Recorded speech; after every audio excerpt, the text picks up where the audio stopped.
ডিম ফোটে না বা ডিম কম প্রথমত বোঝা যায় যদি ইরেগুলার পিরিয়ড হয়।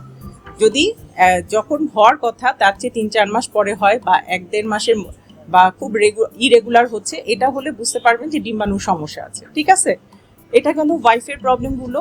এছাড়া আর কি হাজবেন্ডের যে কয়েকটা বিষয় আমরা দেখি, 3টা জিনিস লাগবে, 4টা জিনিস লাগবে হাজবেন্ডের। একটা হচ্ছে শুক্রাণু তো ফার্স্ট, একটা শুক্রাণুর কি থাকতে হবে, সংখ্যা ভালো থাকতে হবে। 16 মিলিয়ন নর্মাল, এর চেয়ে কম হলে প্রবলেম। 10 মিলিয়ন পর্যন্ত আমরা ওষুধ বা আইওএ ট্রাই করতে পারি, এর চেয়ে কম হলে সম্ভব নয় নর্মালি, হ্যাঁ, বা আইওএ বা ওষুধে সম্ভব নয়।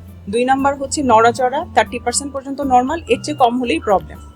আর গুণগত মান ভালো থাকতে হয়, এটা যদি 2% পর্যন্ত চলে চেষ্টা করা, কিন্তু 1% হয়ে গেলে তখন কিন্তু আমাদের আইভিএফ বা উন্নত চিকিৎসাটা লাগে। এটা হচ্ছে হাজব্যান্ডের বিষয়। আর ফিজিক্যাল রিলেশনের ব্যাপারটা, হাজব্যান্ডরা অনেক সময় বিদেশে থাকেন অথবা মেলামেশায় দুর্বলতা থাকে যেগুলো একটু এক্সপ্রেস করতে প্রবলেম হয়। এই সমস্যাগুলো সব ঠিক মতো বললে আমরা কিন্তু সঠিক চিকিৎসাটা দিতে পারি। ঠিক আছে, এখানে কেউ কারো প্রতিদ্বন্দ্বী নয়, হাজব্যান্ড বা ওয়াইফ দুজনেরই সমস্যা থাকতে পারে, আমাদের কাজ সমাধান করা। বাচ্চা চাইলে এই কষ্টগুলো করতে হবে, আসতে হবে, জানতে হবে, বুঝতে হবে, ধৈর্য ধরতে হবে।